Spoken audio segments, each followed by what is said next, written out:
Hello guys, welcome to another episode of Xa Talk Show. Today we are going to do Wolfram language, advent of code, Wolfram language Mathematica, the most advanced programming language on earth by far, by a magnitude, better than Haskell, Clojure, Rust, C#, whatever. Mathematica, and I would say better than, much better than Maple and MATLAB and so on. So Wolfram language, advent of code, from scratch. I haven't read the problem yet, so it's a live coding. Hello guys, if you have questions, say hi. I mean, if you have questions, post it. Okay. So where am I? Okay. So you are seeing me. This is my keyboard, Glove 80, fantastic. Ultimate hacking keyboard 2, fantastic. And you haven't seen this yet. Svalbard data hand, fantastic. That's my keyboard. You can search my YouTube, you'll find review. And now let's begin the code. So today is pure coding. So let's begin. Okay, so let's see. So check, video check, audio check, fantastic.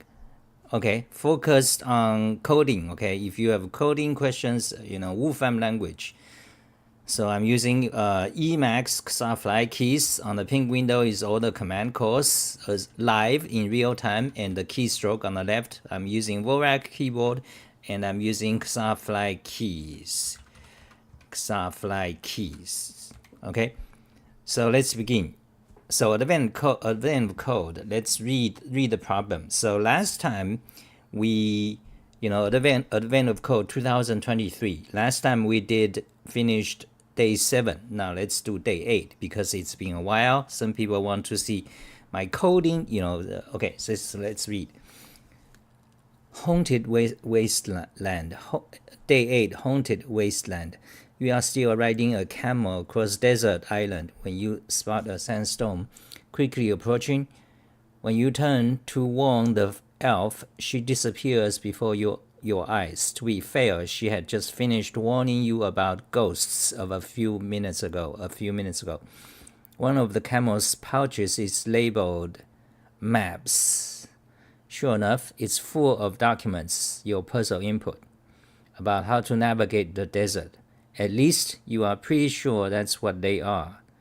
One of the documents contains a list of left-right instructions, and the rest of the documents seems to describe some kind of network of labeled nodes. Okay, one of the document is about left and right instructions, and the rest is about some kind of network labeled nodes. Now, can you guys read it? Yeah, okay, you can see. Let's move it to the right. Okay, so it seems like you are meant to use the left-right instructions to navigate the network. Okay, perhaps if you have the camel follow the same instructions, you can escape the haunted wasteland. After examining the maps for a bit, 2 nodes stick out, AAA and ZZZ. You feel like AAA is where you are now, and you have to follow the left-right instructions until you reach ZZZ. Okay, so you want to go from AAA to ZZZ by following this instruction. This format defines each node of the network individually. So a network is like in math jargon, it's a graph. So a graph, you have vertices, those are called nodes. Okay, the format defines each node of the network individually. For example, okay, RLAA equals to, okay, so what does this mean? AAABBB equals to this, okay? So each line is one definition. Okay, it's not clear what AAA and BBB are. Starting with AAA, you need to look up the next element based on the next left-right instruction in your input. Okay, in this example, start with AAA and go right by choosing the right element of AAA, CCC. Okay, how does that follow? By choosing the right element of AAA, which is CCC, okay, appears to be, okay, so then L means to choose the left element of CCC, ZZZ, okay. By following the left-right instructions, you reach ZZZ in 2 steps. Okay, so it seems it works like this. So each line, you have a triplet, kind of. So AA equals to BBB and CCC. So each node on the left is a node. And their value is a pair. One is called left and the other is called right. Okay, so AA equals to, BBB and CCC. BBB is left, CCC is right. Okay, so you have several of such lines. And you are given the instruction RL, which means right and left. Okay, so you are at AAA. So the right of AAA is CCC. So you go to CCC.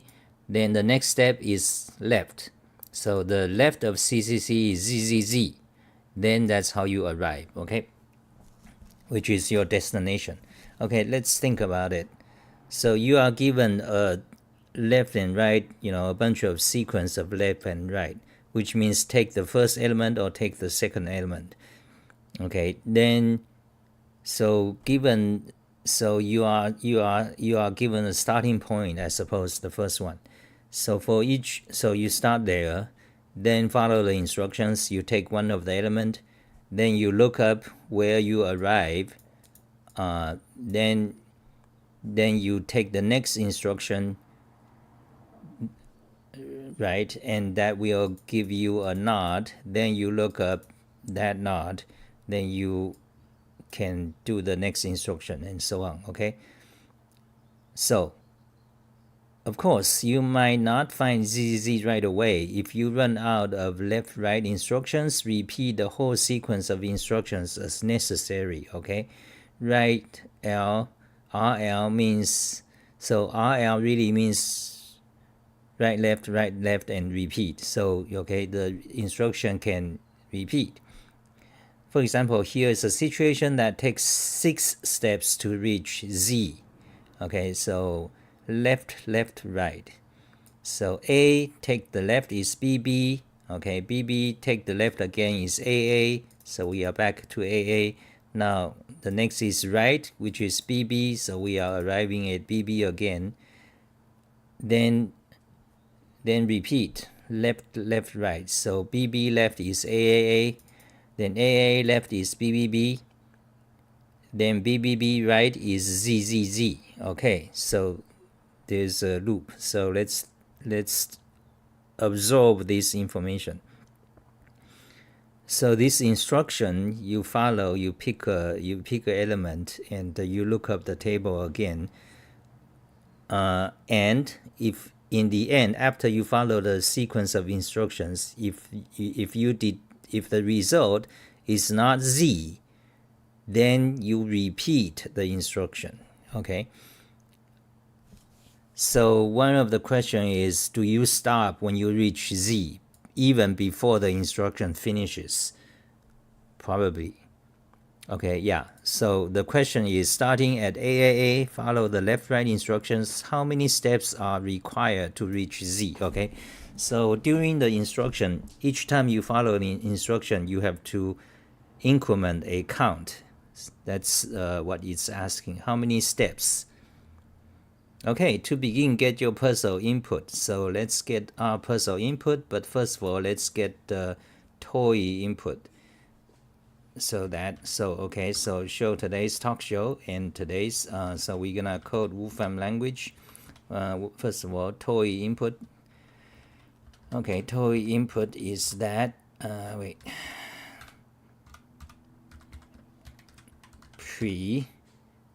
PowerShell, pre-input, and there's no input, pre-text, okay?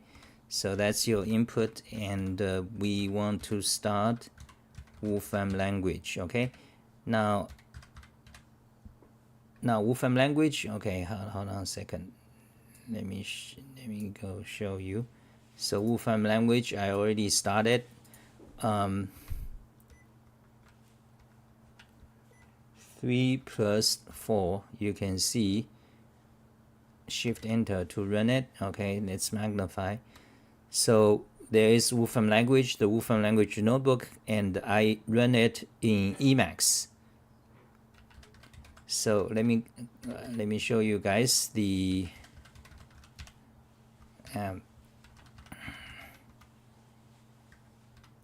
Wolfram language index. If you search for Wolfram language in depth, you'll find my tutorial that will get you started.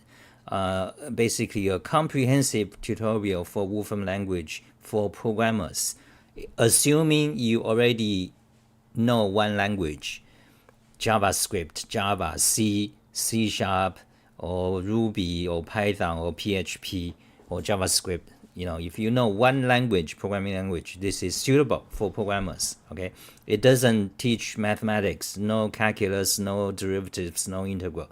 It's just for programmers. Okay, and you can download Wolfram language by go here. There's a link, Wolfram, download Wolfram engine. So you can, now it's free. Okay, so that's Wolfram language, and I have actually made like 50 videos or more in the past 2 years. Okay, so you can watch them. And now what we want to do is what I'm using is I'm coding Wolfram language in Emacs. So there is let me show you.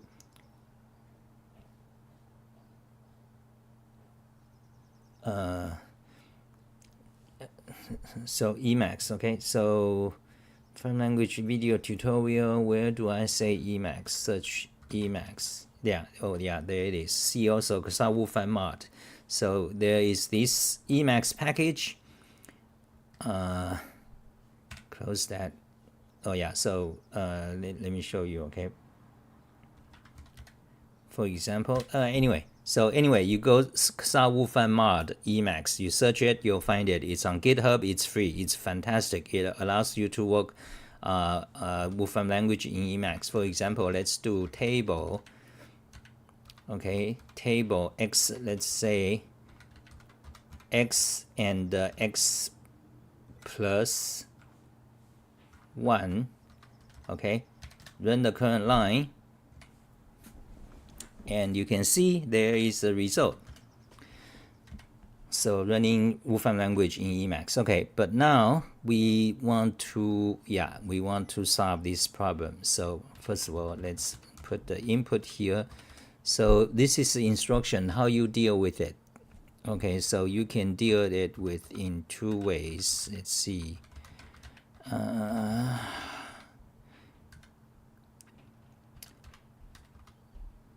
Input, okay, input that, and this is a lookup table. How do you want to solve this? This lookup table, you want to turn it into a lookup table, like a dictionary hash table. And so one way to do it is just manually edit it into the Wolfram language table syntax. The other way is actually parse it. So usually you need to parse it. I mean you don't have to, but because then you're gonna get your personal input. Let's look at our personal input. Okay, so you got hundreds of lines. Copy all. Okay, let's copy it. Let's create a new buffer, save it. So okay, so big instruction, save it. Let's say XX advent of code input. Let's just say that for now. That's today. Okay, so this is advent of code input. So we got this input long. So the input is gonna just be a string, and this table needs to become a association table. Okay, yeah, we need to do that. So how do you do that? So which way? We can either parse it, or I don't want to parse it. Let's just manipulate it, edit it into a Wolfram language. Looks like a tree. Hello. Okay, Am I doing good? Okay, so we gotta do this fast because the advent of code is a trap. Like sometimes you think, it easily take 2 hours, not because of the problem. It's just because the coding in general takes a lot of time. Okay, so you want to turn this to an association table. Okay, so let's, in Wolfram language, association table is of this syntax. Yeah, this syntax, okay? So that's an example. That's a dictionary hash table, and in Wolfram language, it's called association. Okay, so you want to turn this. How do you look up? So the left should be the key to look up. You need to look up hundreds of times.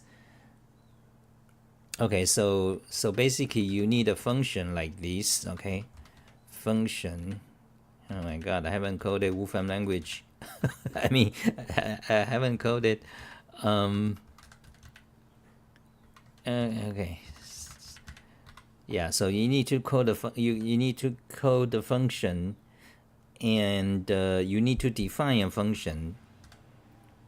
It will be like this. Okay, look up. So how do you? Okay, yeah. So let's name this function lookup. Okay, this function will take two things. It will take two things, x and y. A is a not name, y is an instruction. Okay, so it takes two arguments, not an instruction. Okay, then it will return one of these. Okay, so the lookup table, so we need to define a lookup table. Okay,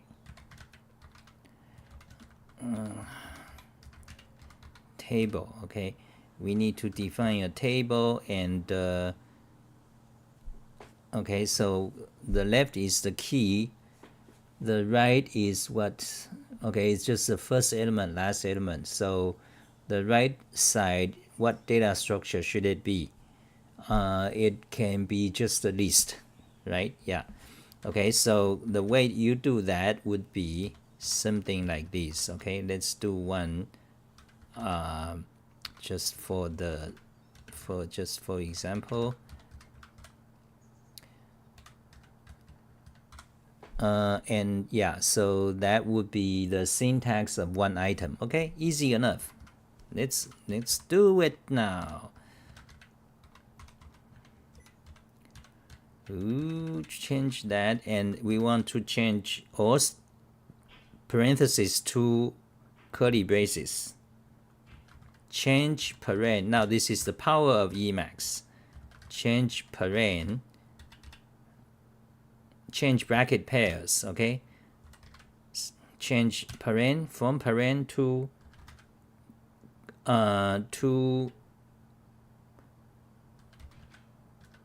curly, what's the name? Braces. Okay, the American name, braces. There it is. Okay, then we add a comma to the end of each line. Okay, then yeah, so yeah, ASSO association that and that. I think that's it.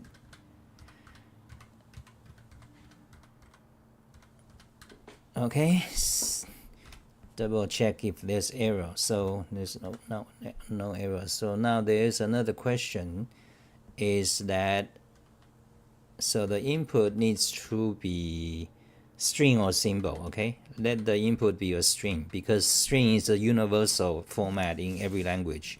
If you use symbols, such as in Wolfram language or in Lisp, then you have to deal with, I mean, you have to, it's not universal. I mean, it may be, yeah, usually it's better if you just deal with strings. Okay, so all this needs to be strings. Okay, let's show the power of Emacs. Let's use a keyboard macro.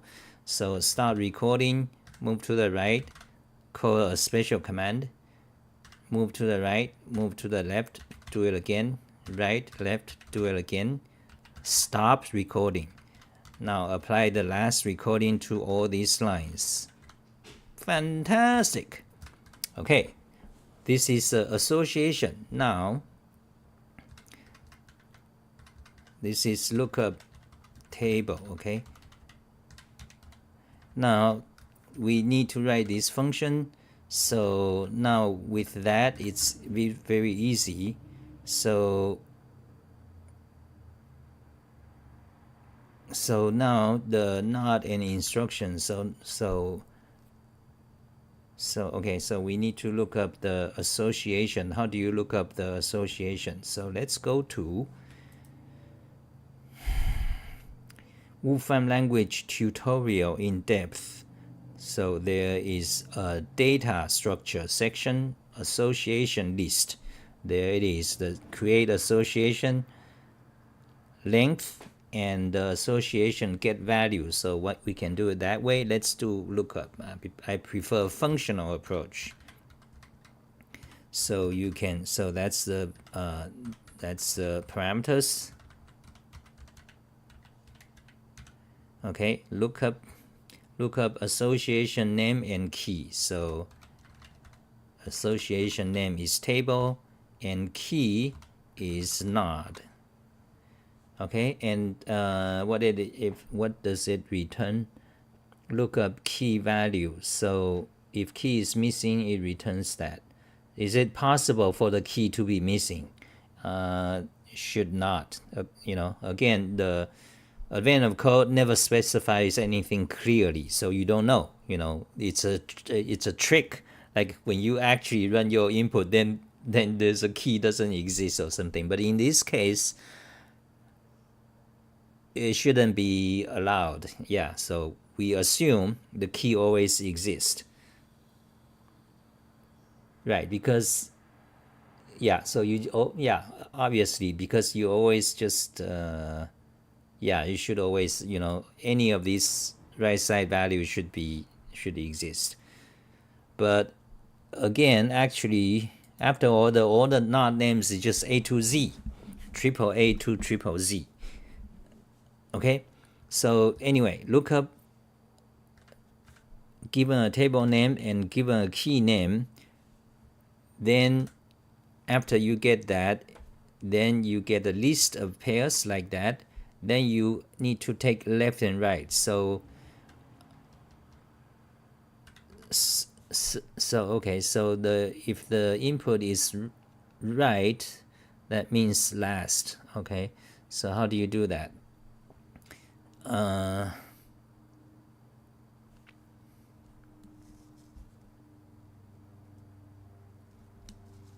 Why you use pass combinators? What do you mean?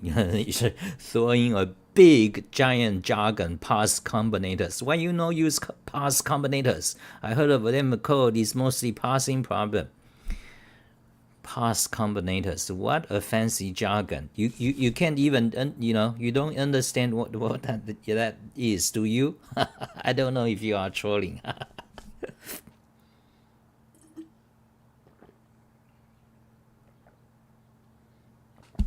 I don't know what that is myself, but it's intriguing. Pass combinators. I dare say it's some bullshit you made up. I mean, the pass combinator jargon, I think, is 60% bullshit. The advent of code is mostly passing problem. That's also completely false. That's idiotic. I think you are trolling. So anyway, so lookup table. So if the input is right, you need to get the last element. If the input is L, you need to get the first element. So what's the easiest way to, the easiest way, the brainless way is to do a if statement. If input equals to L, you take the last. But what's the, let's say, Wolfram language pattern matching way is some kind of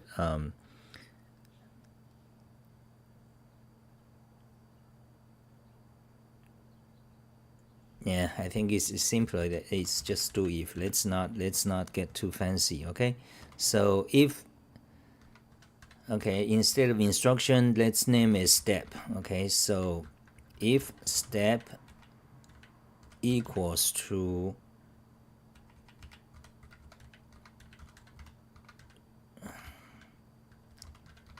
right, then you do then you do last. Last means take the last element. Okay,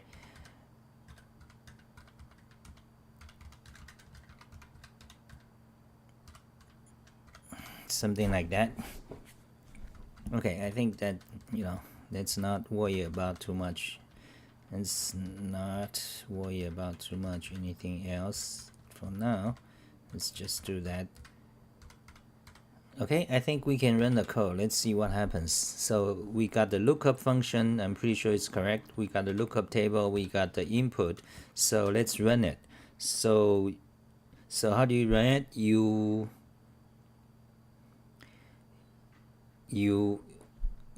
start with AAA, and so you start. So basically, you will start with like that. It's a starting step and instruction. So you need to go through this instruction, which is a string.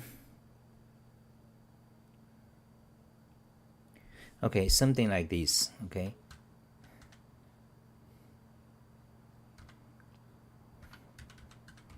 Start at AAA. Take one step from input.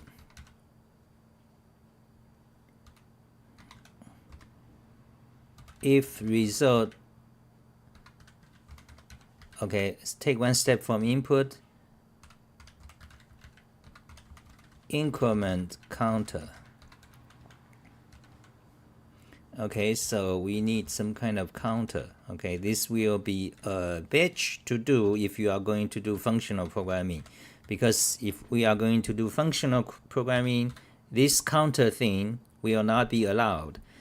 And of course it's possible to do, but it takes more thinking. But let's start with this. Okay, start at AAA. Take one step from the input, which is a L or R, increment counter, okay, and increment counter. Then if result is ZZZ, stop, print counter. That's it. Okay. If not, else repeat. Okay, so basically the whole algorithm will be something like that. Else repeat.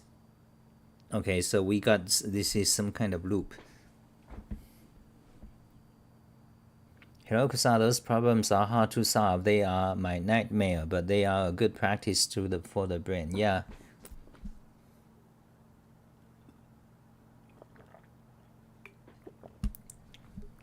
So we already spent 30 minutes. Oh God. Recently, I started to have pain again right here. This is a chronic, it's been there like for by now 6 years, because I typed so much in the past month again. So when I do this, it's comforting, It's right here. And the reason is because for 10 years I've been doing, in particular, this finger to press the, anyway, I'm not gonna talk about that, because I talked about that many times in the past, and I have like 10 blogs about that issue, repetitive strain injury. So anyway, back to the code. So you want to start to do a loop. Okay, start a take one step from input, increment counter. So first of all, I don't like this. This string input is not good. You want to turn a list of, you want to use the list instead, because it's harder it's harder to go through a string. So you want some kind of string to list.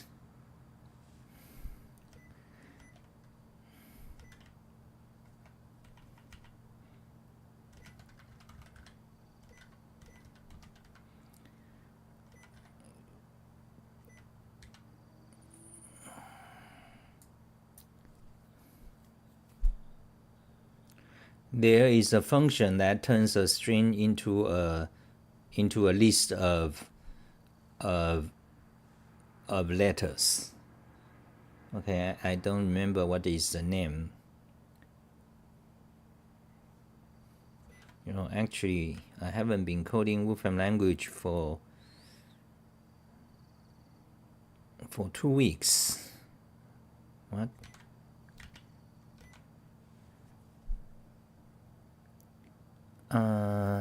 Formatted string. I mean, so anyway, so we want to turn a string into letters, a list of letters. Okay, so that's one issue we can worry about later. It's not too critical. We can find it for sure. Or the best way is actually, so let's go to string, quote string, string escape, string functions, get substring, convert string, there it is, convert string to string, string to number, string to list, there it is, string split. Oh, obviously. Oh, wait. Okay, so let's try that.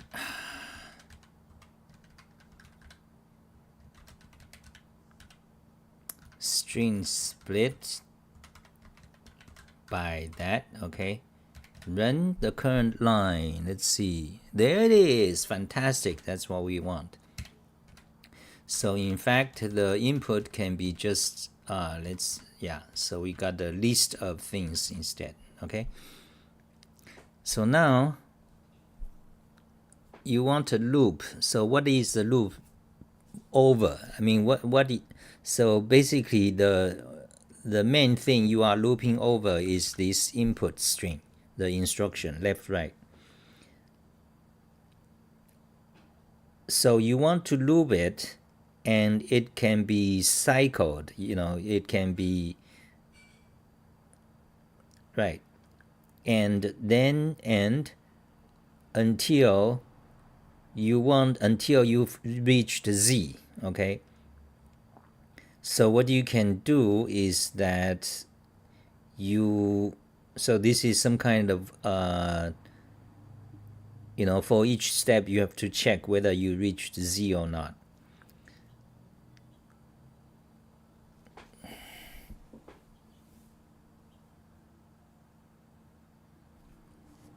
You know, this guy is taunting me about parser combinators, but if I do look up, you know, either it's gonna be a rant or you know, I can tell you what that is. Parser combinator, it's some esoteric stuff. Okay, oh, there it is, parser combinator.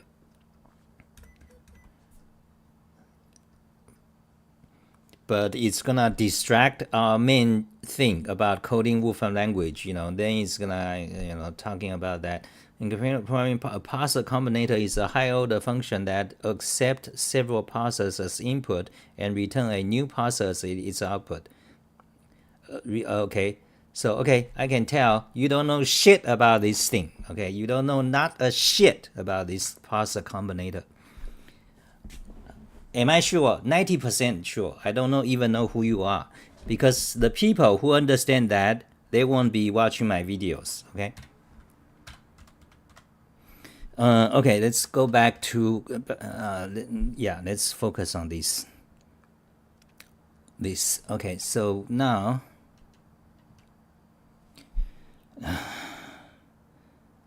we want to loop this. Okay, so we want to loop this over this list and stop only when we find it equals to Z.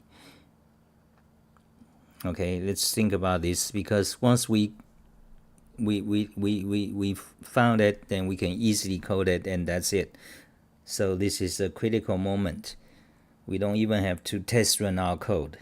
So we do a loop until we find it. So the easiest way, I mean the most brainless easiest way is to do a while loop.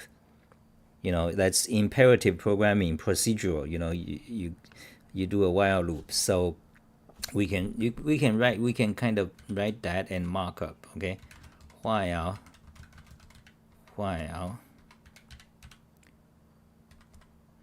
test and do this. Okay, so while the test body, so okay, so while the test is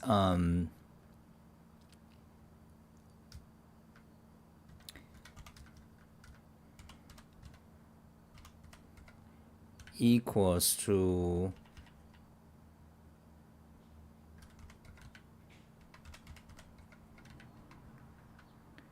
while the test not equals to but wait a minute, how do you take the element? You see, when you do a while loop, you have to take the element, one element from that. So if you do while loop, then you need an index. So yeah, okay, then you can do a for loop. Okay, I'm not gonna do that. The best way is to, let's see, fixed point. No, fixed point is not what we want. Nest. What about nest? Nesting, recursion. Yeah, if you do recursion,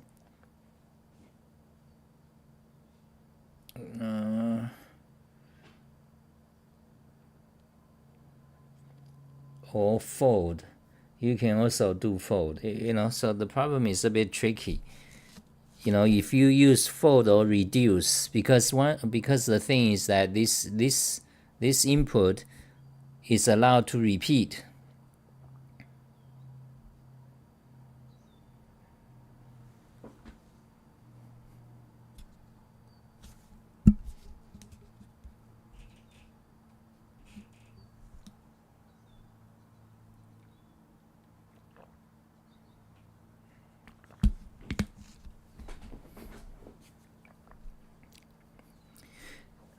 Okay, so it's a bit tricky, because if you see, you can use while loop or for loop, but the tricky part is that you don't simply loop over this input, because they will be allowed to cycle. So basically, you want to loop over this thing, but in an infinite way, and the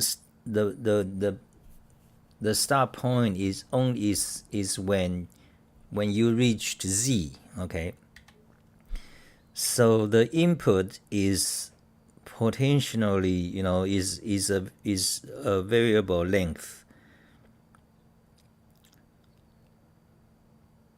So that means if you use while loop or for loop, you cannot do it directly. You have to maybe use modular arithmetics to cycle the index. Okay, however, you can do a recursion.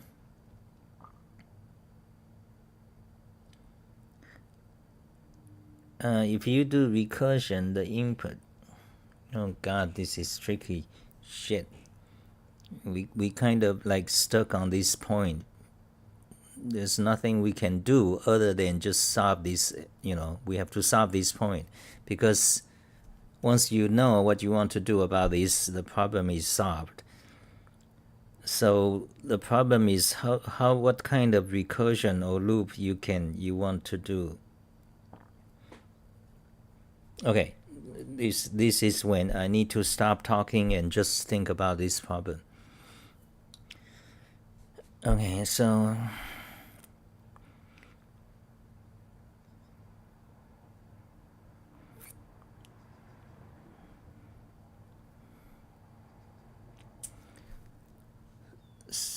So if you do a recursion fold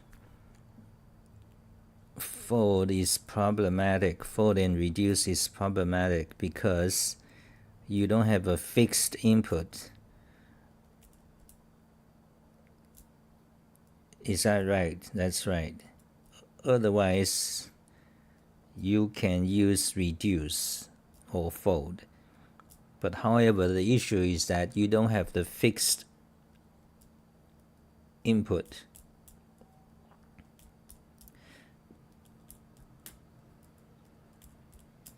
Okay, so you don't have a fixed input. So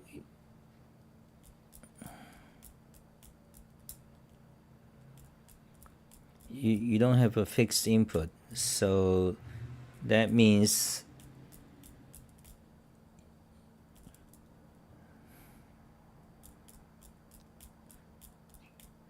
okay, so you don't have fixed input. So that means reduce or fold is mostly out. Mostly. Now let's look at fold. Let's look up Wolfram documentation to see maybe there's some options that allows you to cycle over the least input. I don't think so. Okay, yeah, because if you cycle over the list, then it's not really fold anymore. Okay, and so yeah, so the other option is to use nest. Nest is when the function call itself. Okay, so you can, so if you use nest, you have to have a fixed number of times, which we cannot use because we do not know when to stop. I mean, we only, the condition is not the fixed number of times. Therefore, we can use nest while. Okay, so nest will call a function recursively until a test will stop it. Okay, that we can do. Call the function. So the function input will be, let's see, takes one, so not in step. Yeah, so it takes, the function should take two arguments, not in the step. But so over here it takes one argument. So what you have to do is that you have to make these two arguments into one, like use a list instead. Okay, that can be done. So but nest while, so you take these two arguments, not and the step, and what does it return? It returns a node, a new node, right? Then step, you take another element from the step instruction, you call it again. So you see, so the problem with nesting recursion is that the input is not self-contained. Oh God, it's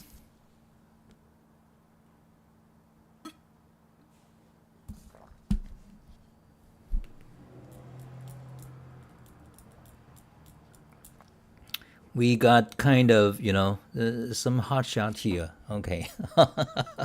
We got a hot shot with Japanese name. Okay, so let's focus on the question. This is potentially a problem. I don't want to end up doing, not be able to finish this. Okay, so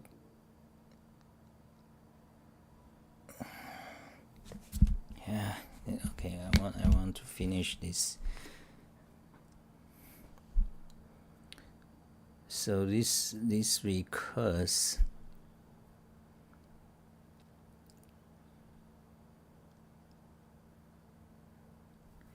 infinite. So this input can be repeated infinitely.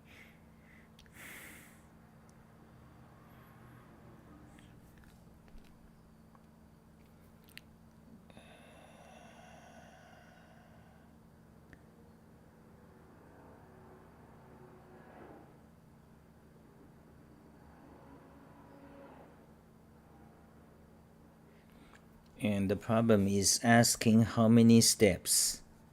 Oh God.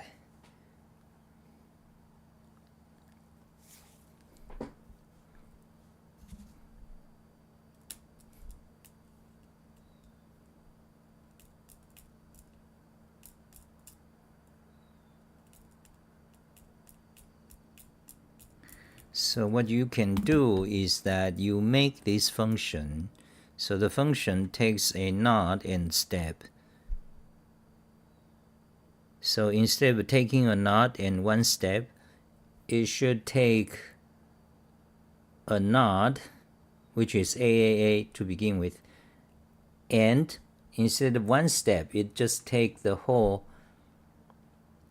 That's right. It just take the whole sequence of input. Then each time the function, so the function will return a new node and a list of steps like -1, right? Fantastic. That's a solution. So the function will, so this way, this function will be able to recurse because it contains the input. So the function takes the node and the steps. Okay, and return, yeah. So this way the function will be able to recurse. Now, so that solves the problem. You see, I have reached. Now I'm addressing this hotshot Japanese name guy. Okay, now I want everyone to see this this hotshot Japanese guy. My programming skill has gone into the sublime level, like kung fu. Like I don't like, or sword fighting, the Western sword fighting. I don't even have to draw my swords, All the happening is in here, That's the state I have reached. So now we know the solution for this function, a recursive solution. We basically solved it already, okay? And however, that's not purely functional approach because you still need to have a counter. You need to have a increment of a counter. Did we declare it here? You see, that's a counter is a global variable. So each time you update it, that's no good. That's non-functional programming. You see, functional programming has many advantages, but of course, you have to pay for those advantages. So that is why many of the C, Java programmers they don't get it. Like why do you have to go this way to do functional programming?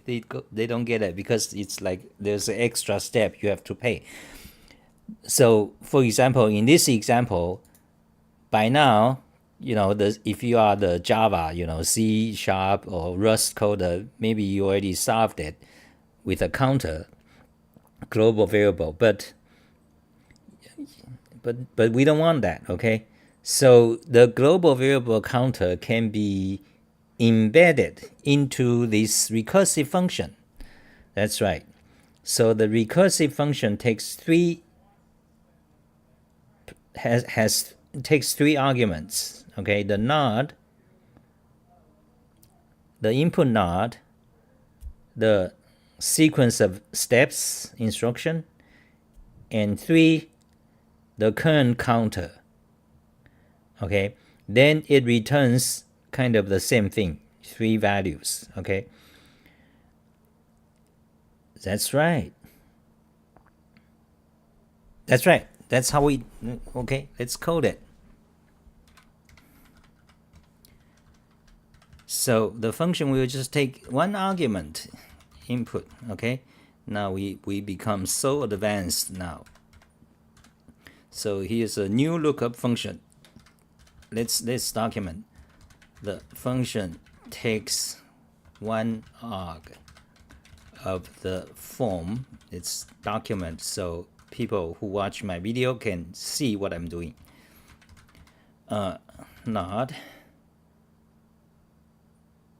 steps and counter, okay, and return the same thing with steps reduced by 1, okay. That's basically what the function does, okay. So this lookup function, this shouldn't be called lookup anymore. So this is how do you name this function? This is now the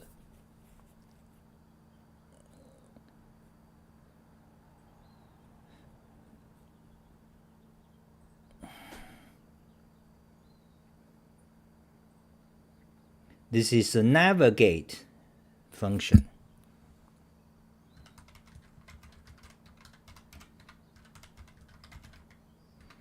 Xnav, okay.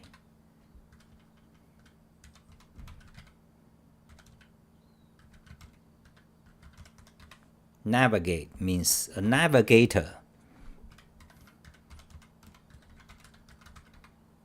Fantastic. Okay, the navigator function takes one argument of the form, 3 things, and return the same thing with steps reduced by 1, okay. And the counter increased by 1, okay. That's it. Okay, the navigator function X. So what do you want to do? So what do you want to do? Okay, so let's write a module. Okay, so got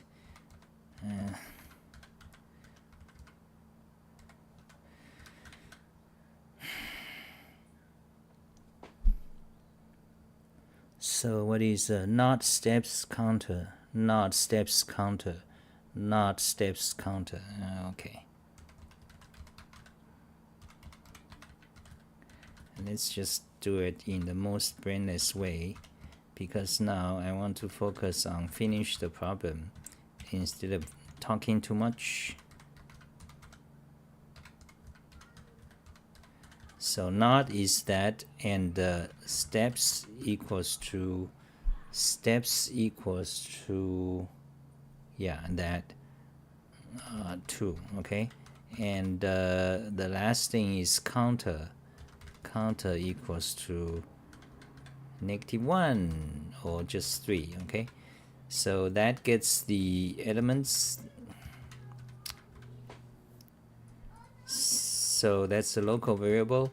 Then the body, so what the body do is that it looks up, okay, it looks up, and okay, let's current step, okay, current step equals to current step equals to 2 and 1, okay. Take the 2, the second part and the first part is a current step, okay. Now if what if, yeah, now if it's too many words, current step, okay, current step. If current step equals to R, then what you do, if the current step equals to R, that means take the second. Yeah, let's say R. Yeah, okay. Well, let's say L, okay.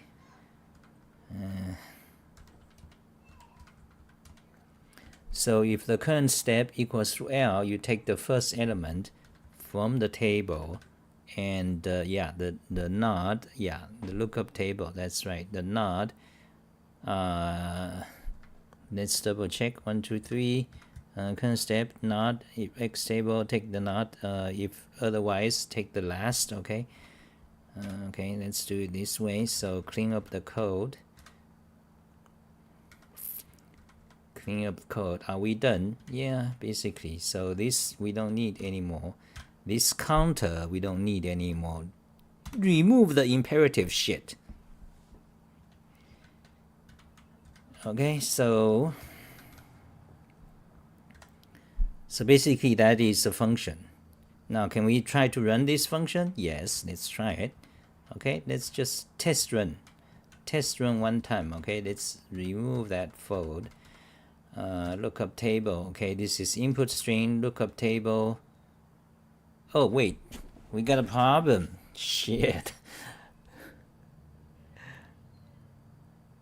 Even with this recursive function, yeah, we missed a thing. Even with this function, you know, it doesn't do the cycle of the input. Yeah, that's a nasty issue. You know, one easy way is like you just, you know, just repeat this as a first step. Repeat it 100 times. Like this is a hack. Just repeat it 1,000 times, so you don't have to worry about it. But yeah, you know, for example, just repeat, you know, just cycle, you know, just repeat this input 1,000 times. That's probably, you know, depending on how tricky they do it, that probably work. You can even, yeah, but it's not, it's a hack. Okay, so that's a hack. So but what is the proper way to do it? You see, so our current function doesn't solve that.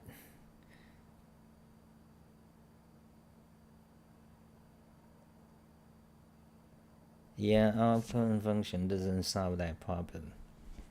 Yeah, unless then you add another element. This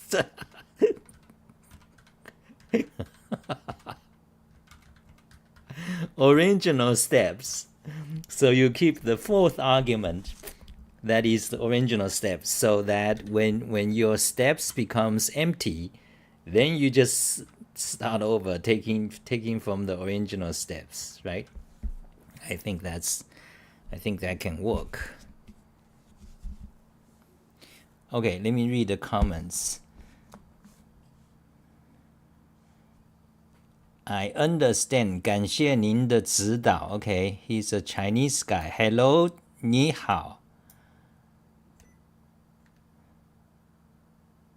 You know, he's probably a Chinese guy who really appreciate my work, and I just insulted him. Okay. Okay. Oh, God, what is this?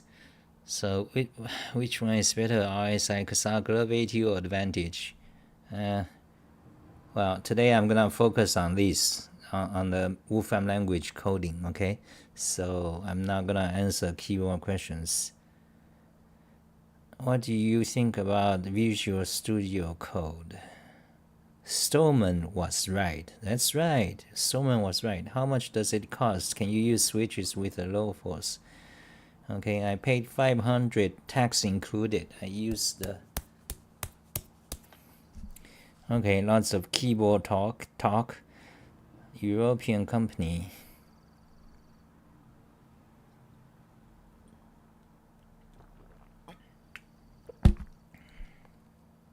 Okay, back to the advanced code.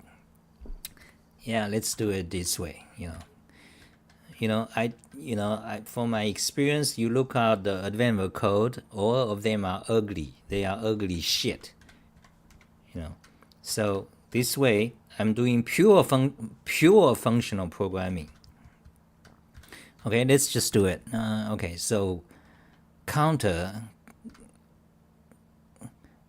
yeah, so here is several input. So let's add original steps. Let's add a fourth input. I mean,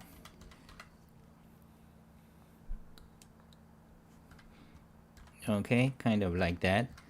Now, if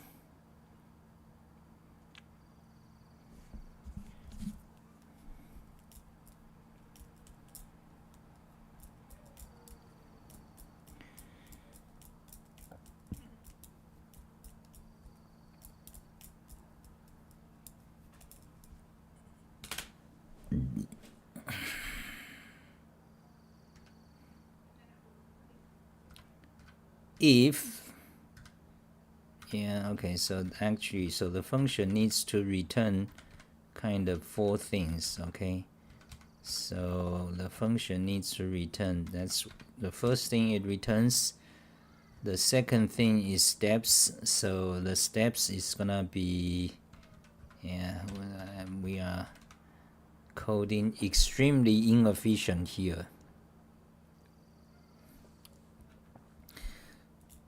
This is extremely inefficient code.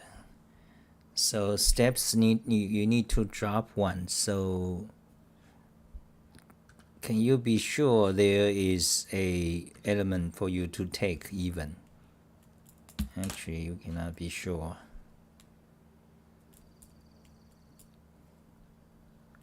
Yeah, actually, so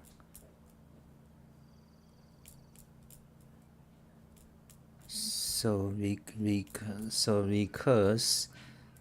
So when we call this next while a function, an expression, the function needs to take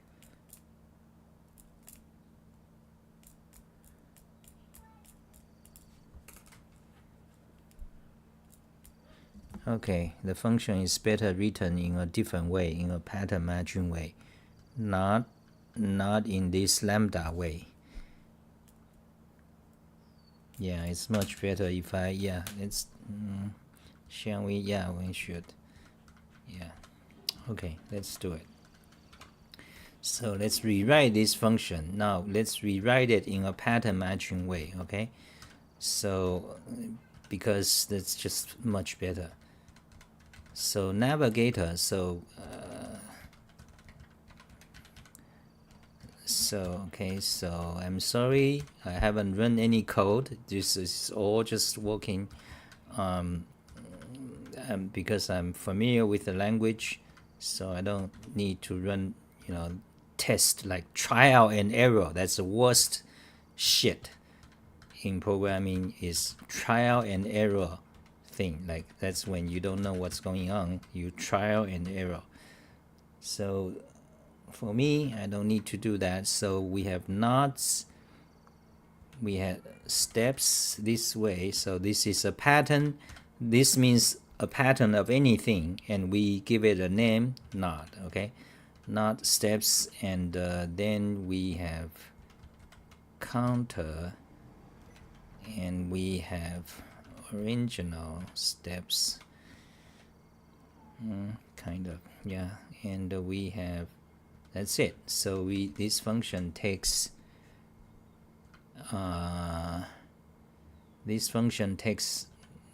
like one argument in, four arguments in one, okay?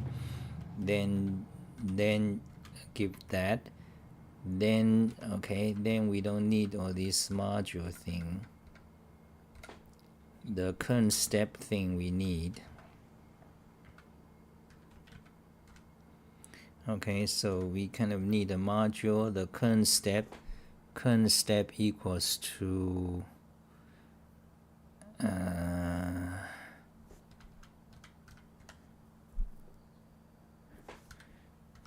why is this not colored correctly?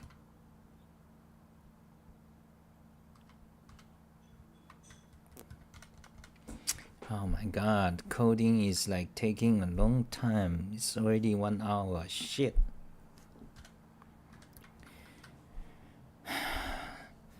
So Yeah, so now it's much better. Now steps.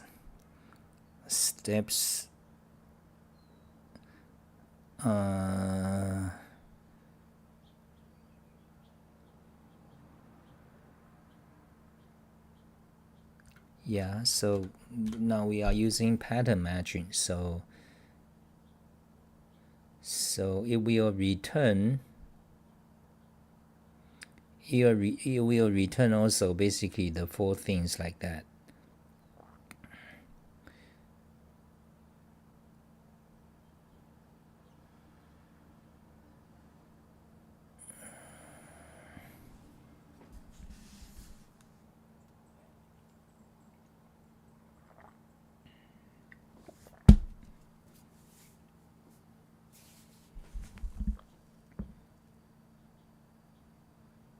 Oh God, this is lots of tedious things to do.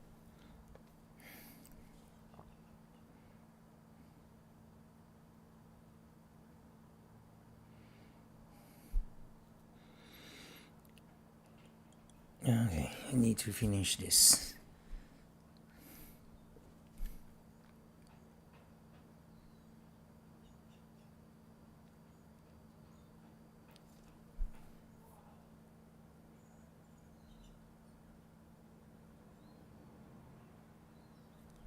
Okay, there's different ways to do it. Okay, so one way is like that, the other way is like that. So when the step is empty list, then what you do is you just do this. Okay, this is a novelty. Other languages you wouldn't know. This is one particular feature of Wolfram language, pattern matching. Okay, so if so you avoid if statements. You see, this is what happens when the steps is empty list. If that is the case, then you just call the function again with these steps using the original steps. Right? Is that right? Yes. Okay, so that's one of the definition you need to do. So you need to define that first, that particular pattern. Now otherwise, okay, in that case, yeah, since we are doing pattern matching, let's use to its fullest potential. So if the first item is ZZZ, that means we have arrived at the answer. Okay, then the steps, this we don't care, whatever. And counter we need, this we don't care, whatever. Okay, so if we got one of that, the first argument is ZZZ, that means we that's it, done.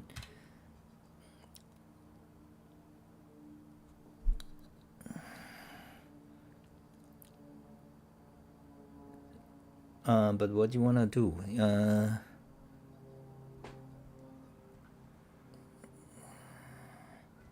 Counter plus 1, yeah, right. So if you get that, then you just return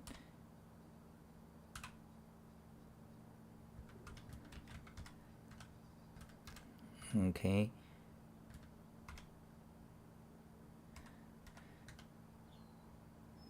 Wait, do we actually need to do this? Yeah, just return itself, that's right.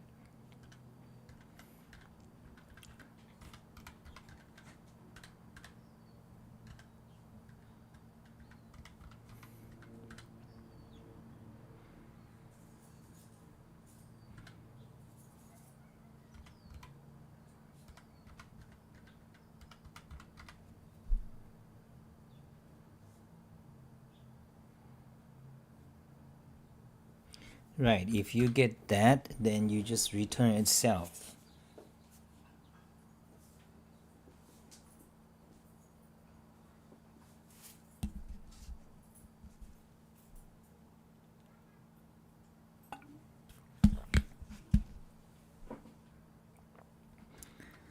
Okay, so then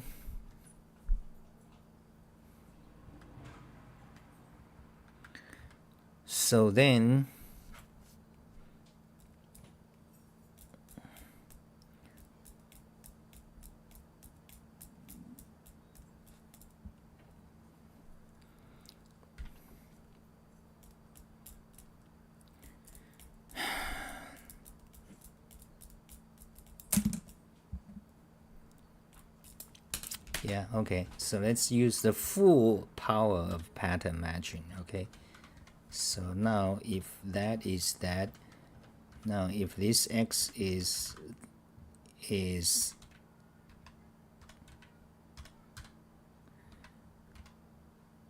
r, okay, r,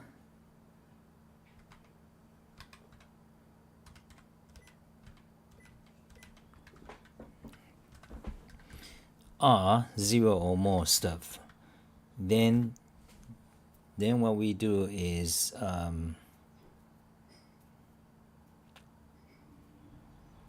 that's right. So yeah, so here it needs to be not. Okay,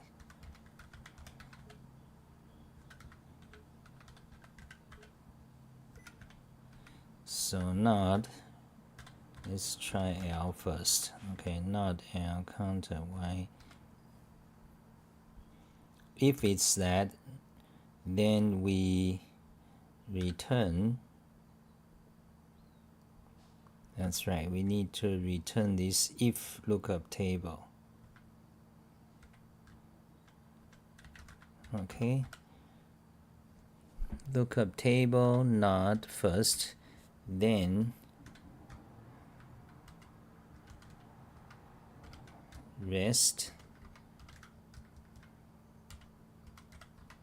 then counter,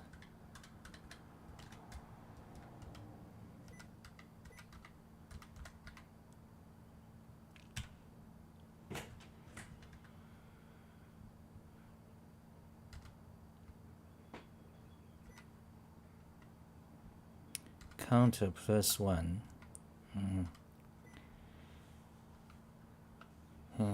What the?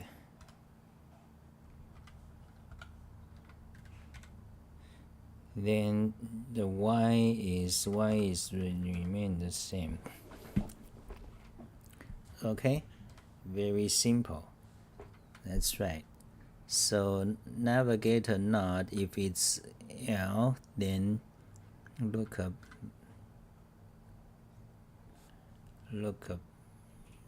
rest is a list. Okay, wait. Yeah, there. Then counter plus 1, that. Okay, then also if that is R, then we last.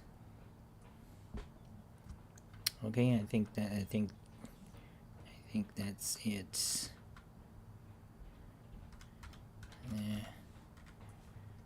Okay, we kind of define this pattern matching function. It might make sense. Okay, I guess nobody is watching now. Everyone went home. 7. Seven people still trust me. Okay, so we got this pattern matching work. Hello, Scoopy Noodle. So we got this pattern matching code work, and this is no good. So anyway, we wrote this new function navigator. So each time it takes a, let's review, this time it takes a node. A node is one of these. Okay, then let's review. So if it's empty, then you call node original steps. If it's empty, do you increment the counter?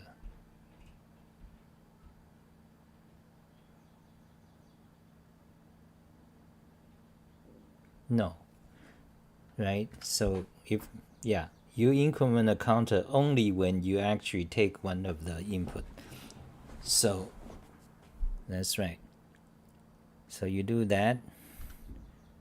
Yeah, original steps. Okay.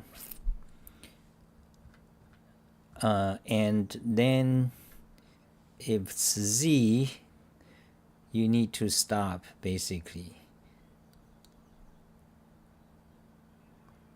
When it's Z, just actually, let's see, actually, when it's Z, just return the counter. Amazing. That's right. That's right. Exactly. So we don't need this one. When it's Z, you simply return the counter. So this is a pattern matching style of coding. And then if it's that, you return the lookup. You look up the table by the node, and L means get the first element. Then here is the rest. Rest means 0 or more because there are 3 underscores. Okay, you go to the Wolfram language tutorial. There is a section on pattern matching and basic introduction. Then you have the pattern syntax. So triple underline means any sequence of 0 or more, blank null sequence. Okay, so here the rest that will work, 0 or more. That's right. Yeah, I'm usually I don't code pattern matching, so I'm like 99% sure, but I'm not. We need to test out this code. So counter needs to be counter plus 1 every time you take it. That's right. And Y is original.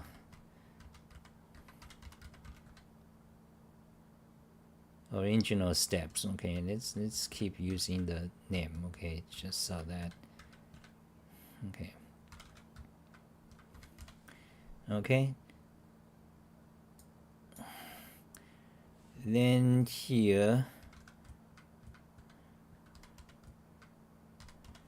is kind of same. So left is first, right is last. Okay, counter. Okay, I think that's it. I think that's it. So this one we wrote before, kind of lambda style. It's kind of messy. Let's remove the lambda style, because if you use the lambda style, which is Lisp or the Lisp closure, then you're gonna have lots of if statements, like if expressions. But the pattern matching, it takes care of the if check for you, kind of.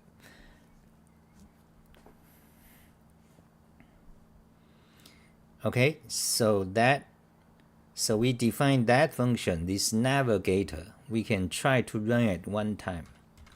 Okay, we got the navigator. So let's not do the while. So we can call the navigator function. The navigator, okay, start with AAA.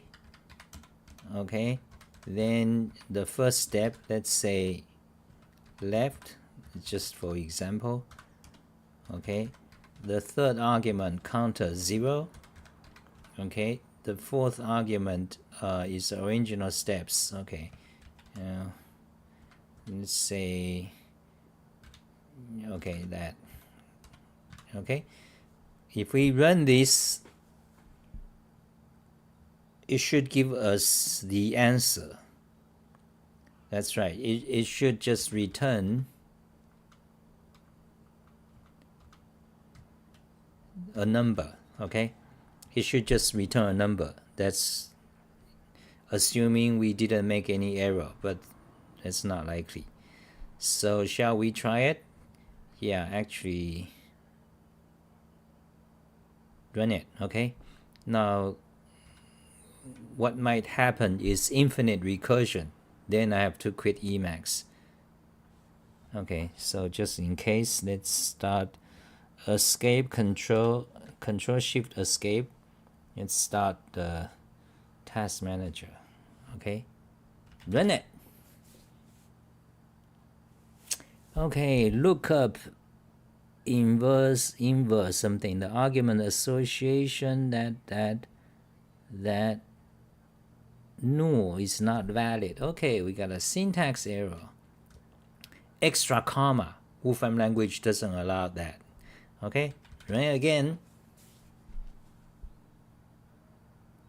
Oh, it stopped.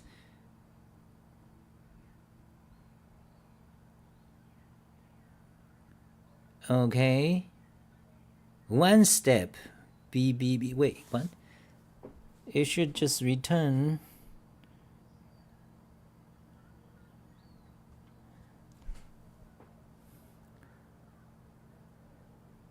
One step. Okay, so AAA and take the left. AAA take the left is BBB, right?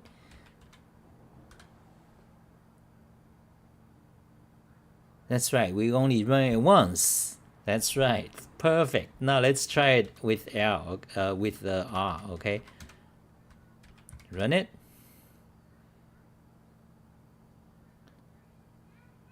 So which one is it printing? Print the last line. So it's printing this line. So if you run this line, AAA take the right, you return, you got CCC. That's correct. Okay. All you have to do now is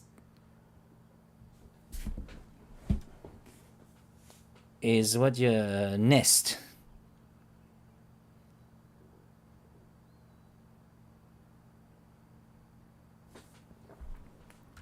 Okay.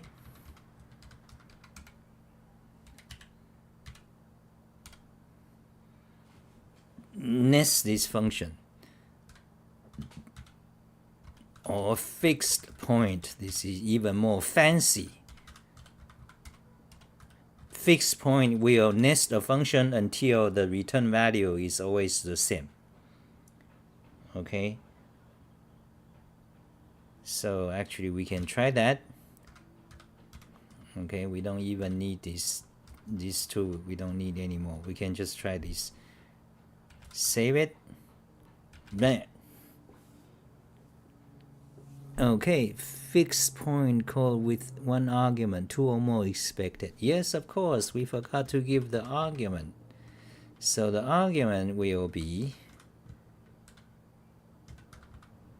wait, let's look up the documentation for fixed point.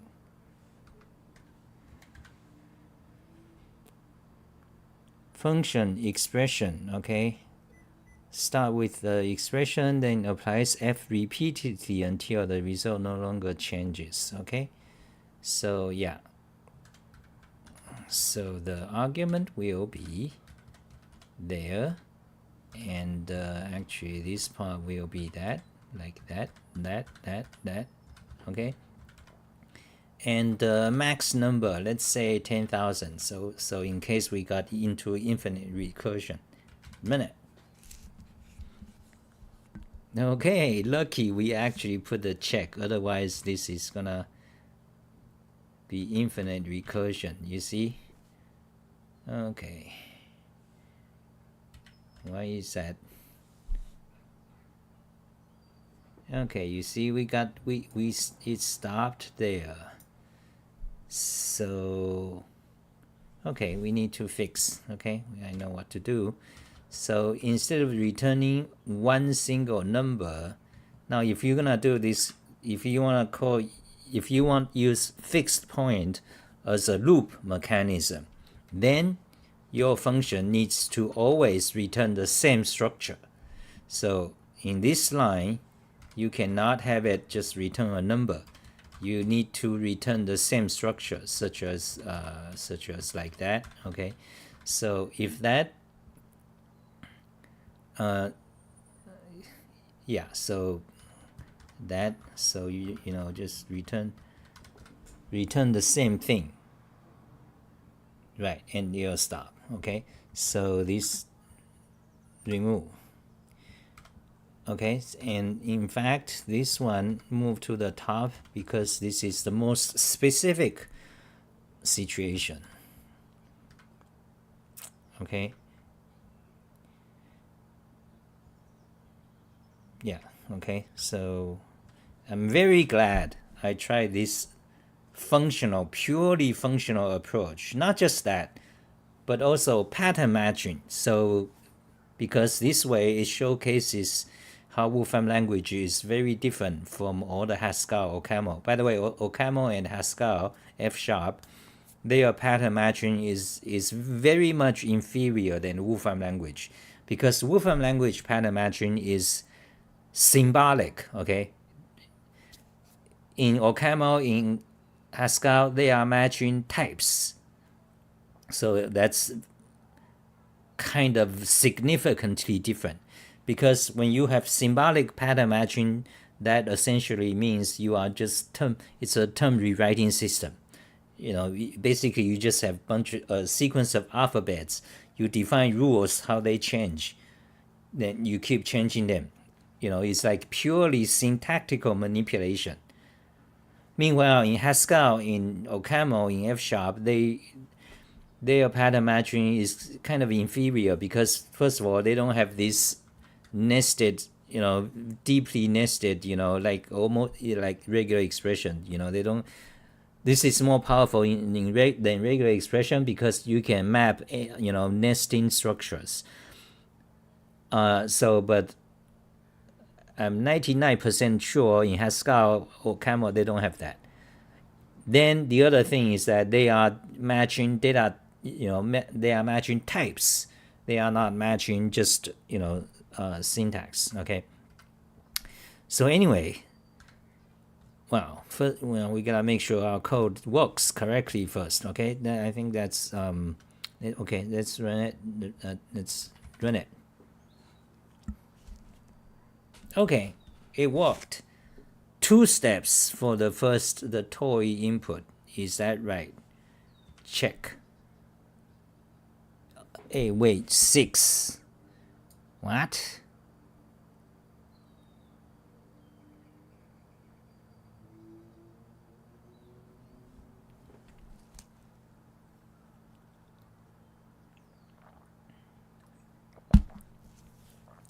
Did we forget to increment the counter? Yes, we did. You see, somewhere.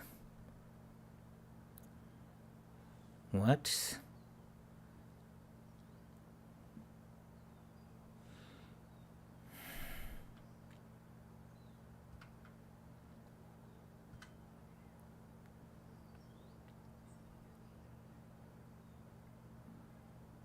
Oh God, I hope this doesn't run into another hour or 2 just to debug this.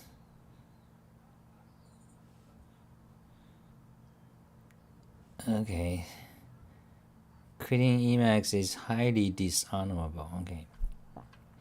So I hope we don't stuck on this for like another hour or so. So we need to debug. Okay. Why is this? Let's try 3. Let's see what happens.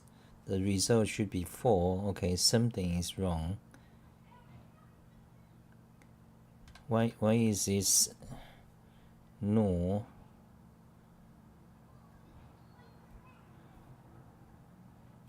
Okay, so we are missing a possibility of match. Is that right? No. We got left, we got right, rest, original steps.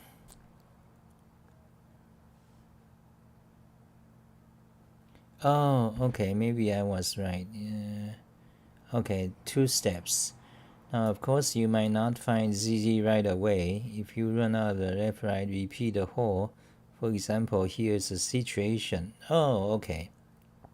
Right, so if you try this input string, then the result should be 6. Okay, maybe. Thank you subhagit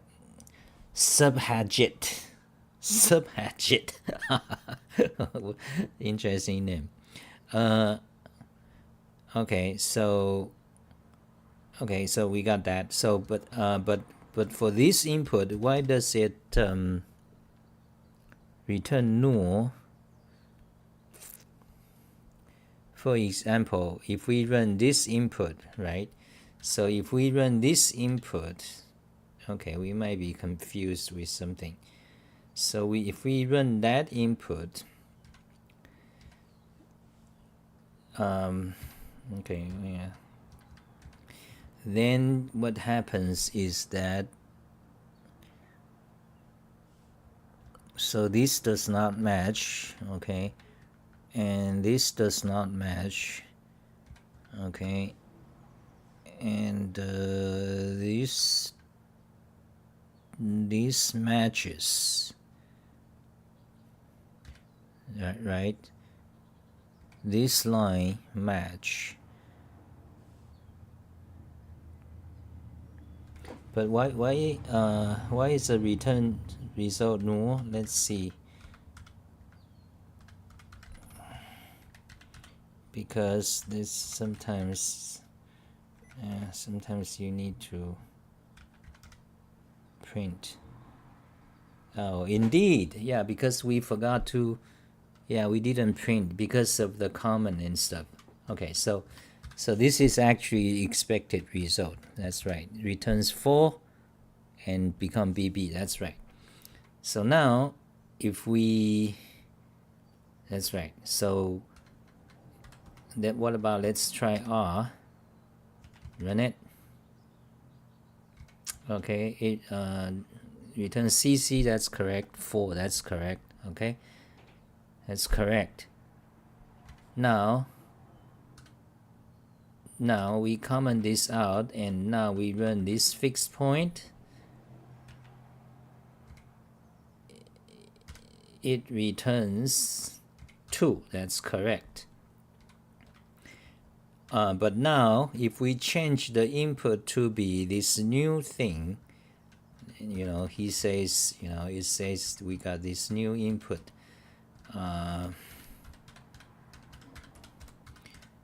Oh God, we need to change that. Oh God, we need to pause that shit. Yeah.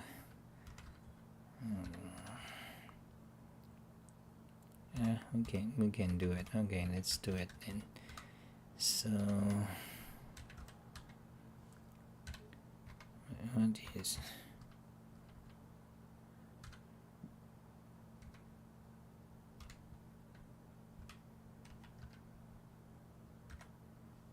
okay,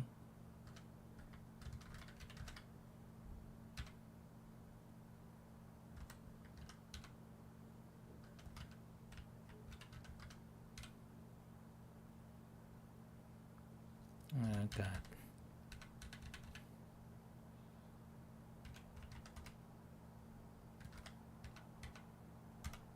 Okay, so if the look table is something like that, okay,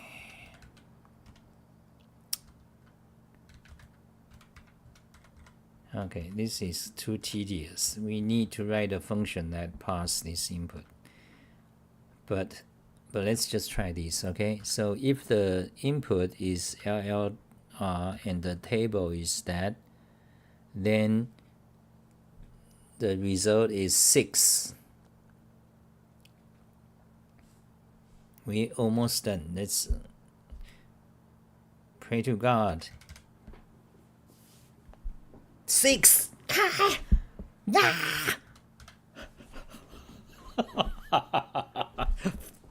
Fantastic. Now, are we ready? Yes, I'm ready. Let's try the 1000 input. This stupid days of code, of the end of days of then something. Where is the input?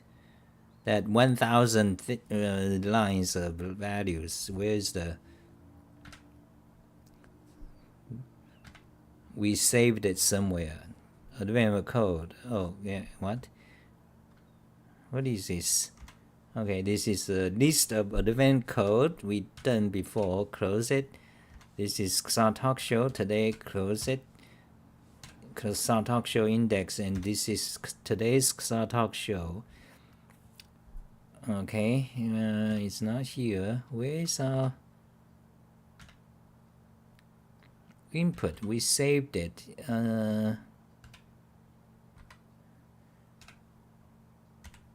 Let's move this back, and here I think there it is. Okay, so are we ready to use this input? Yes, I'm ready. Okay, copy it.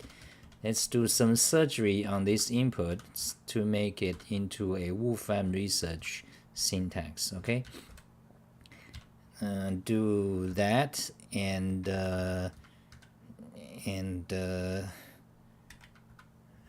what? Okay, now repeat last.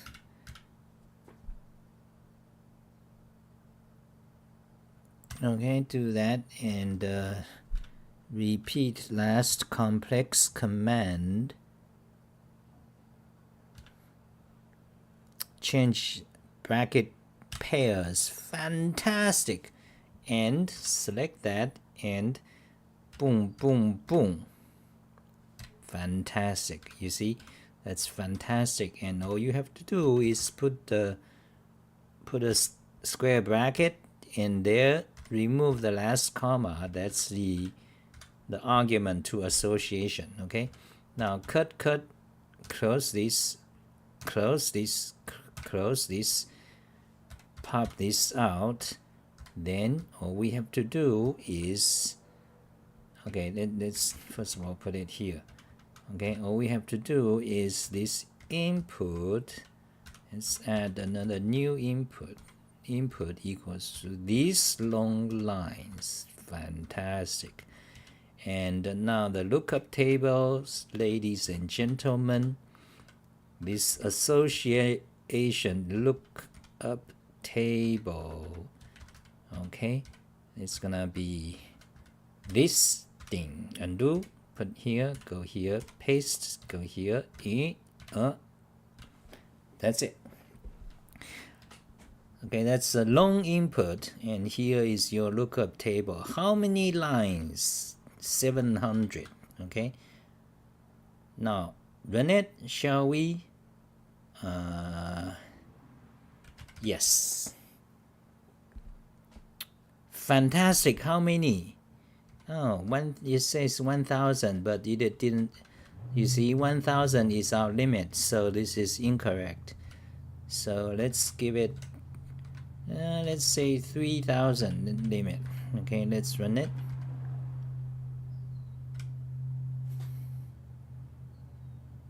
Okay, I think maybe our code is wrong. Now 3000 limit reached.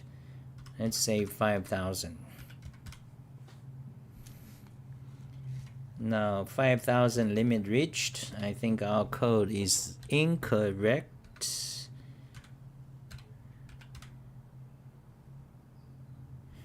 Now why is our code incorrect? I don't know. Now could it be that it actually requires, let's limit to 9000, okay? 9000 reached. How many lines of the table? Lots of, what? Is the syntax correct? God. So what is it looking for? Answer. Starting at AAA, follow the left-right instructions. How many steps are required to reach Z? Okay, so why is it, let's limit to 2000, okay? Run it. Now let's carefully look at this. What could be wrong? So 2000.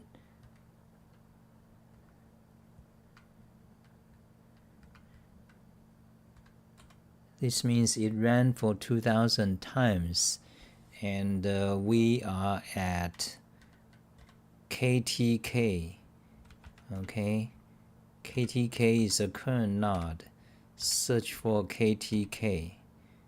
Okay, KTK gets into that. So I don't know why it's not working, but let's think about the problem. So the problem is that you have a bunch of this each node. So you have these nodes out there, and each node basically goes to two possible other nodes. Okay, so this is a directed graph. You have a bunch of nodes, a finite number of nodes, and each node has two arrows going to potentially two different nodes. Is it possible both of them go to the same node? It doesn't say, but I suppose it's a possibility. So each node goes to two other nodes, and is it possible that when you go to a new node, that this node has no arrow going out at all?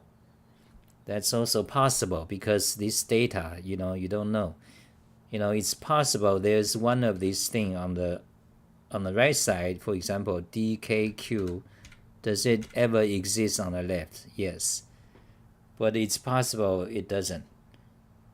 And the input just never go there. So, this is the tricky part of advanced code. So you have a bunch of nodes. Each node have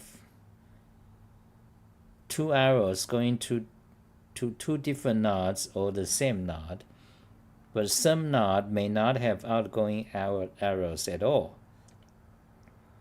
So what is the situation? So some nodes may not have outgoing at all. So anyway, so this one bunch of nodes, one of them is named AAA, and one of them is ZZZ. So you are following this instruction, left, right, this instruction on that eventually reaches Z. Oh, so you see, now I'm trying to look at the whole picture to see how. And so far, it's the complete picture is not clear yet. So you got this graph.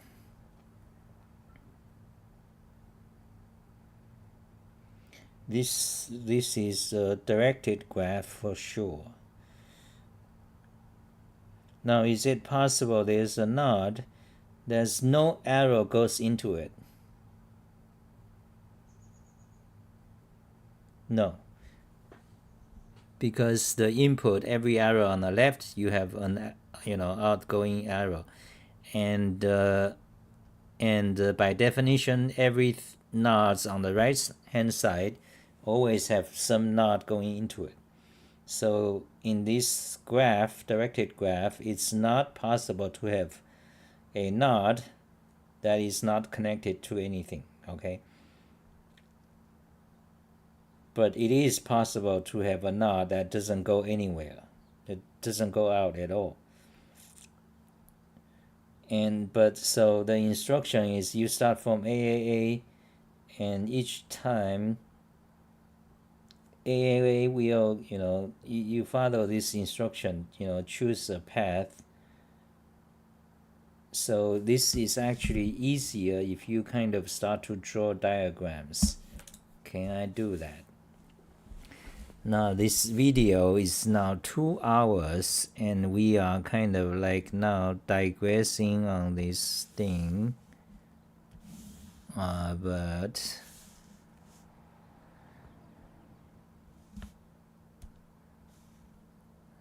let's just do it. Why not? It's this is advent of code is always so tedious to do. So basically you have not. So each time there's 2 arrows. Let's say right, left. Let's name 1, 2, 3, 4, 5, 6, 7, 8. So each time they get, let's say they have 2 arrows, they can point to any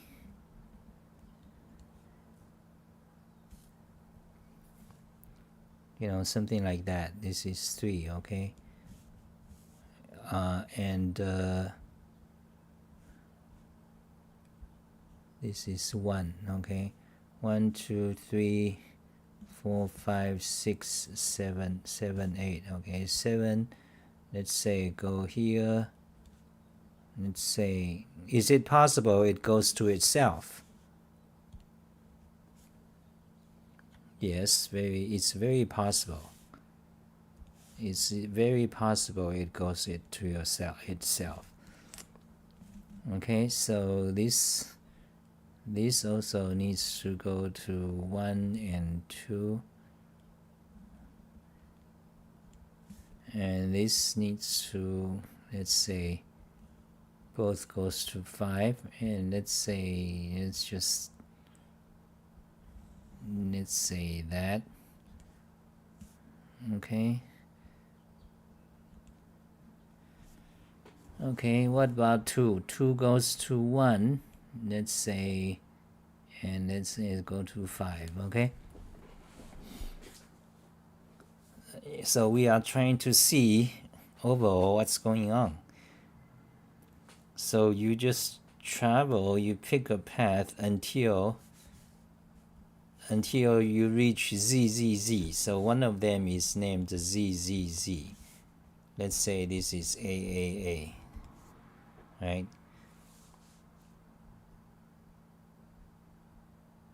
So you follow this instruction, left, right, right, and you just travel this graph until you reach ZZZ. That's very interesting. It becomes more clear what's going on. But however, what are some of the properties? Like what exactly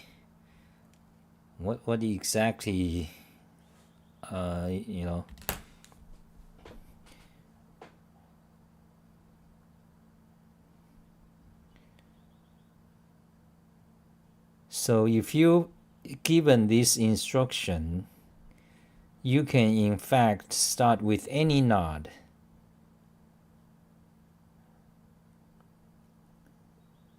Now, is it possible if you start with any node, you will never reach Z? Yes, because some node may not have outgoing arrows at all. So, if you start at random node, you may end up at a node that's not going anywhere, or a node that leads to a node that eventually goes nowhere. Or is it possible to have a loop? Yes, obviously, if all the outgoing arrows both way, it's possible to, yes, it's very possible to get into a loop that never goes out. So this is, indeed, this problem is So is there a shortcut? It's like there is some like trick, some insight, some equation that give you the answer. I mean, can we walk this backwards? So if you want to walk it backwards, you start with z. Okay, let's see. Let's search for z. Okay, so you see this knot will go to z. Okay, only one. No. Only this knot leads to, wait, not that. Only this knot leads to z. Okay, but who leads to that knot? Let's see. Only this one. Okay, so by this way we can actually trace the result, and only this one leads to that. Okay, so far it's linear. Oh, okay, now we have two paths that leads to that. So anyway, if you go backwards, then you run into a backtracking problem, because if you go backwards,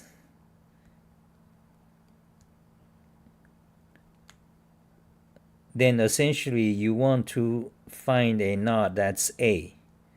In fact, you may have many different paths that leads to A.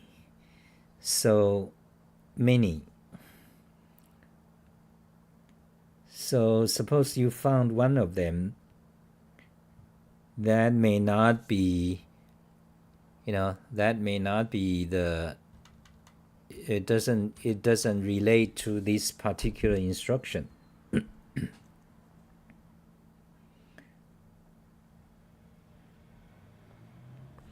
Okay, so all this thinking is kind of useless so far.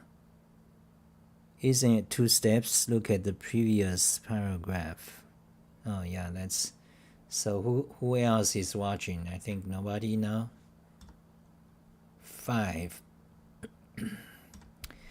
Oh god, fuck, I don't end up, god, I wanna take a break. Okay, actually I gotta take a break. Yeah, because I gotta see my wife. Fuck.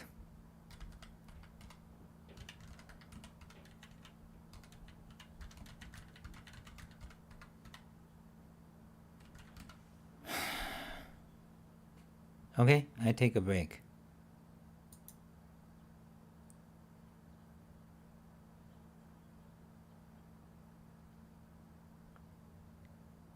Audio, let's turn off the audio.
Hello, I'm back.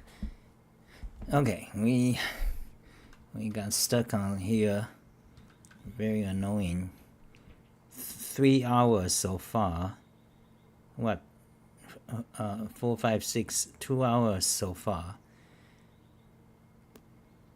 Yeah, 2 hours. I guess 2 hours is actually kind of normal-ish, unless you are a speed coder into speed coding. So we analyze the problem, and it doesn't give us any insight. So how many people are watching? 6. So we analyze the problem, graph traversing. It doesn't give us any insight. So we go back to code. Is it possible? Let's try 1,000 steps. I mean 10,000, okay? 10,000 steps, 10,000. Still no answer. Let's say 20,000 steps.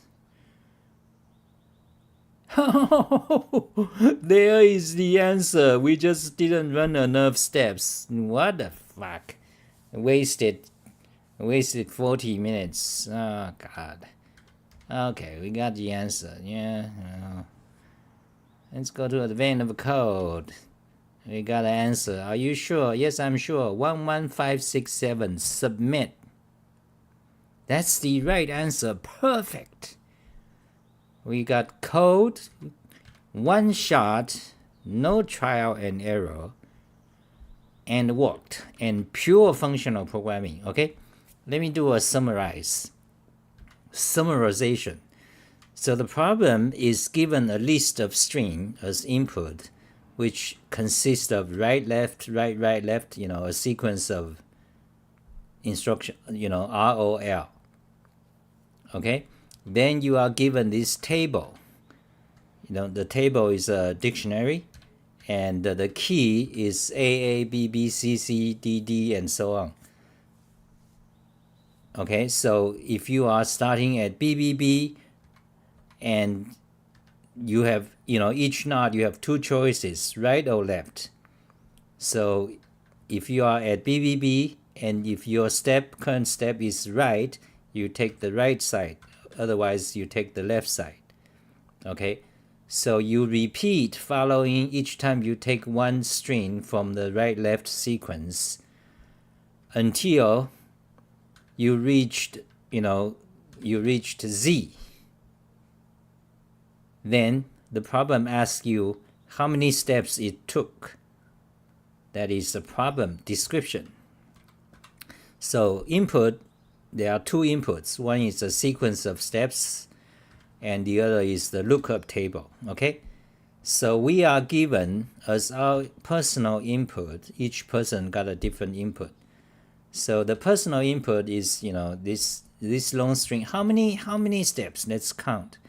So in Emacs we do this, count words. So 269 characters. So, and also, by the way, the problem says that if this instruction, after you reach the end, if you still have not found Z, you repeat this instruction. Okay, so anyway, we got this initial, got 269 steps instruction. Okay, and we got this table, which is about 700 nodes. Okay, and so our solution, obviously the solution is a loop. Each time you take one of these step and you look up the table and see if the result is Z. If not, you repeat. So the solution is just it's pretty simple problem, loop. But so of course the difficult part is to implement it. It's always easy to talk about the algorithm. So to implement it, you can do by for loop. the easiest is just for loop or while loop. If you do that way, you have to create an index and you have to create a counter, the number of steps. Each time you increment the counter by 1, and also you have to keep a state, like what's the current node. That's the procedural programming, imperative programming. You keep basically 2 global variables. One is the number of steps so far, one is the current state, current node. Okay, so it's actually easy to implement, procedural way. But you got but the flaw, of course, it's not, you got global variables. Usually in programming you don't want that. Okay, so I opted for functional programming, pure functional programming. So one thing is I do pure functional programming, no global variable, no state. Okay, well, the state is embedded within the function. So anyway, functional programming. Then the second thing that's unusual from different languages is that we used pattern matching. So we define this navigator function documented over here, that it uses pattern matching. So if the input contains z, so this is one definition of a pattern. So you see on the left hand side you have a pattern. So if the pattern is this way and it begins with z, you basically return this, and that's it. That's basically, you return that. You return z, and basically you return the argument itself, no change. Okay. Now if the input pattern is an empty step, then basically you pass the original step to the instruction steps, because you want to cycle this instruction. Okay, so that's this definition, a pattern. So if you encounter this pattern, you just repeat the original steps. You call the function again, with the original steps as the new bunch of steps. Okay, but otherwise, if your pattern is like this, where the instruction is begin with L, then that means you do the lookup, then you take the first element, which is the left side, the first element. Okay, so that's this section. On the other hand, if you begin with, if your argument is something right, take the right part of it, then you do lookup and return the last element. And in either case, you remove one element from the instruction. For example, this, if we got that, the rest is 0 or more items, so you remove one of them. Then, and also you increment the counter. Okay, so this function, every time this function navigator is called, it returns a list of 4 things, always. That's important. The structure, the return structure is always the same, doesn't matter what. 4 items, a list of 4 items. Okay, so that is our pattern matching. So then what we do is we now this part is like the description of the algorithm. Is that right? Yeah, that's kind of right. Yeah. So then what we do is we call fixed point. Okay, let me show let's show one of these, as an example call of our function. Okay, then what you do, this is the main body. In C or Java you have the main, or Golang. In the imperative languages you have the main, like the entry point, which is silly, by the way. So, but anyway, this is the main body, fixed point. So what does fixed point do is that it takes 2 arguments or 3 optionally, third argument. So the first argument is a function. It will call this function repeatedly until the result no longer changes. Okay, so this fixed point is a functional programming approach to a loop, to one form of loop. Okay, so you pass the function, and you pass the initial value you want to, initial argument to the function. So in this case, we start with the loop AAA node, and input 0 counter, and the original input is the input. In case it's used up, then you repeat the input. Okay, and we pass the optional argument, of 20,000, so that in case we have an error in our code, we don't go into an infinite loop. You see the advance of code, anyway. So we this is just double check. I mean, this is just to be careful, extra check. So we run the code, and we can see the result is that. Okay, so that, I'm glad in 2 hours we finished coding this. I hope you guys enjoyed it. Congratulations. Thank you.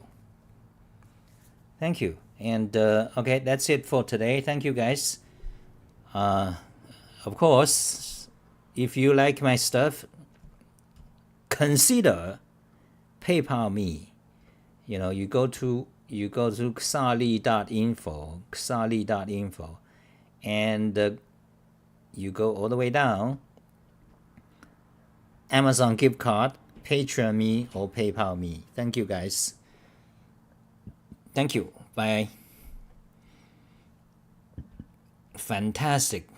Oh, you see, all this entire while we didn't run it in the Wolfram language notebook, so we can copy the whole thing. Actually, let's run it in Wolfram language. Copy it. Let's make a new one. Okay, so let's remove all the comments. Okay, remove all the comments. Okay,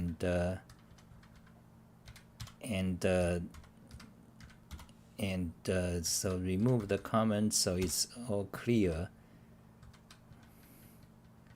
Okay, copy, go to Wolfram language, select all, paste, so it looks like that. Okay, so the input is huge. Go down, go down, go down, go down, go down, go down. Okay, and basically this part, here's the main code. Okay, run it, shift enter. So the result is 11567. That's the right answer. Thank you. Bye. Okay, now put the code back, close this, put the code back to the HTML, syntax color it, show in browser. So we got the code in Wolfram, in the site, so you guys can check it out. And okay, bye guys.